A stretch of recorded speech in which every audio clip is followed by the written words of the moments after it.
Sarah sat in her car, hands gripping the steering wheel, staring at the house she once called home. Through the window, she could see Matt, her boyfriend of 6 years, packing his things. Her chest tightened as the realization hit her: tonight, everything had changed. 3 hours ago, Sarah had convinced herself she was in control. Derek, a colleague whose green eyes seemed to see straight through her, had been in her bedroom while Matt worked late. 2 hours of stolen passion, 2 hours of betrayal, all in the bed that was supposed to be theirs. But Matt had never left for work. He had called in sick, hidden in the basement, listening to every sound. Every gasp, every whisper, every tremor of desire. And now he wouldn't even look at her. Sarah's mind raced back to how it had all begun. Matt, the confident, dependable man who had anchored her during her most chaotic years, had seemed like her forever. College sweethearts, shared dreams, weekend trips, little love notes, cookies baked in secret, their life seemed perfect. But over time, distance and routine crept in. Conversations dwindled to bills and chores. Physical intimacy became rare, predictable, mechanical. Sarah felt invisible. And then Derek arrived, vibrant, attentive, awake to her in ways Matt had slowly stopped being. Int. Office, day, flashback. Derek's smile, low and knowing, had lit something in Sarah she thought was long extinguished. Their first kiss at the office Christmas party was electric, and from there, a series of stolen moments grew: texts, coffees, lunches, late-night walks. Derek reminded her of her own existence, and for a while, she convinced herself she was just being seen, not cheating. Int. Sarah's house, night, present. But now the reality crashed over her. Matt knew. He had heard everything. And worse, there was something else, something she had never expected. Matt turned to her, eyes cold but measured. "Sarah, we need to talk." His voice, calm yet carrying a weight that made her heart stutter, froze her in place. Sarah opened her mouth to speak, but the word stuck. Matt continued, "I know about Derek, but that's not all. There's something you don't know." A chill ran down Sarah's spine. Int. Basement, night, flashback. Matt had called in sick not to rest, but to prepare. For weeks, he had sensed her distance, the flickers of attention elsewhere. He hadn't been oblivious, he had been planning. Planning what, Sarah didn't yet know. Int. Sarah's house, night, present. "I did some digging," Matt said. "Derek, he's not who you think he is." Sarah froze. "What do you mean?" Matt's eyes glinted with a controlled fury. "He's been manipulating you, Sarah. That affair, it wasn't just desire. He's been embezzling funds from the counseling center, falsifying records. I knew, you walked right into it." Her mind reeled. Every lunch, every whispered word, every secret text, she had been a pawn. I didn't know," Sarah whispered, tears spilling over. Matt shook his head. "You didn't know, but now you do. And that's why I can't forgive you, or him. You've been used, Sarah. But that ends tonight."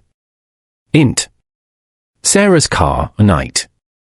Sarah's hands trembled on the wheel as Matt's words echoed in her mind. Derek wasn't just a temptation, he was a danger, and she had been blind. A sudden notification on her phone made her freeze, a message from Derek: "I know what you did. I'll make sure you pay." Her stomach dropped. The twist, the ultimate betrayal, wasn't just Matt leaving her. Derek had planned to destroy her life completely, and now she was trapped, exposed, and alone. Extension, house, night. Matt closed the door behind him, leaving Sarah in the cold glow of the porch light. But as she sat there, panic giving way to resolve, she realized something. She wasn't going to let Derek have the last word. A shadow moved near the edge of the driveway. Derek, waiting. Smiling. Confident. Dangerous. Sarah took a deep breath. For the first time that night, clarity pierced the chaos. This was no longer about guilt, desire, or heartbreak. This was about survival. Her hand went to the glove compartment, gripping her phone. She typed rapidly, "It ends tonight." And as Derek stepped closer, she started the engine. The car roared to life, and with a burst of courage, she drove into the darkness, ready to reclaim control, ready to fight back. The twist wasn't just that she lost everything.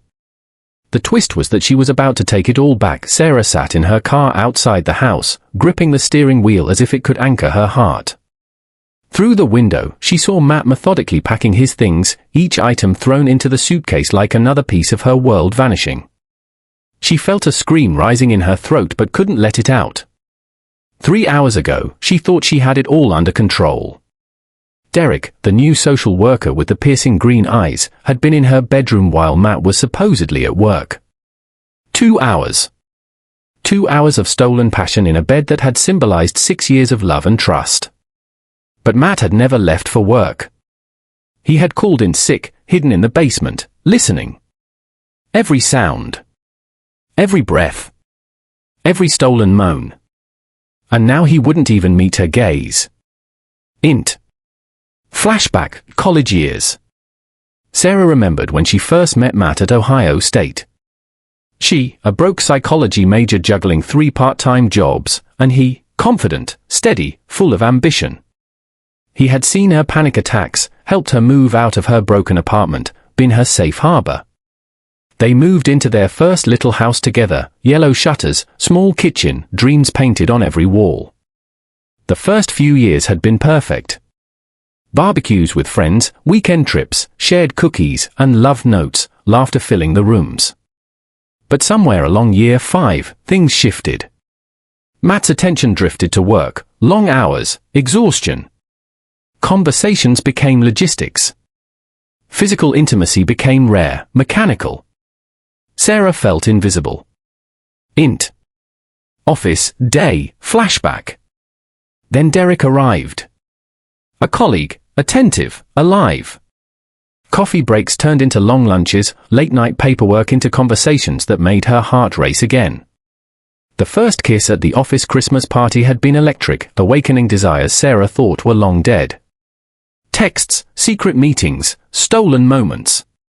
Sarah told herself she was just being seen, not cheating, not betraying. Sarah's house, night, present. Now, standing outside the house, reality hit her like a freight train. Matt knew. He had heard everything. And there was more, something she could never have anticipated. Matt's voice, calm but cold, reached her ears through the window. "Sarah, we need to talk." Sarah opened her mouth but no sound came out. "I know about Derek," Matt said, pausing as if measuring each word, "but that's not all. There's something you don't know." Sarah's heart pounded. "What do you mean?" Matt's eyes held a dangerous glint. "He's been manipulating you. That affair, it wasn't just desire. He's been embezzling funds at the counseling center, falsifying records. And you've been a pawn." Her knees nearly buckled. Every lunch, every smile, every intimate moment, a setup. Sarah's car, night. A notification on her phone made her freeze. "Derek, I know what you did. I'll make sure you pay." Her chest tightened. The man she had trusted, desired, and risked everything for was now a threat. Sarah's resolve hardened. She couldn't just be a victim anymore. She had to take back control. Extension, house, night. Matt closed the door behind him, leaving Sarah under the cold porch light. Derek appeared at the edge of the driveway, smiling, confident, dangerous. Sarah's hands went to her phone. She typed, "It ends tonight." Her engine roared to life, headlights cutting through the darkness. She wasn't running away. She was fighting back. This is part 1, building tension and setting the stage. The next sections will cover Derek confronting her, Matt's emotional confrontation, the ultimate Revang twist ending, with suspense and poetic justice. Sarah's hands trembled on the wheel as she stared at Derek's car. his headlights cut across the driveway, making him look like a predator waiting for his prey. Every instinct screamed at her to flee, but the fire inside her was stronger than fear. This time, she would not be a pawn. She revved the engine. Derek started walking toward her, a smirk curling across his face. "Sarah, you think you can just run?" he called out. She didn't answer. Instead, she shifted the car into drive, heart hammering. The moment the tires hit the street, adrenaline surged. Derek's confident stride faltered, and she felt a rush of power she hadn't experienced in months. Extension, empty street, night. The night air whipped past the windows as Sarah's mind raced. Derek had been dangerous all along, not just a temptation, but a calculated manipulator. And Matt? Matt had loved her with a patience and loyalty she had thrown away for a thrill.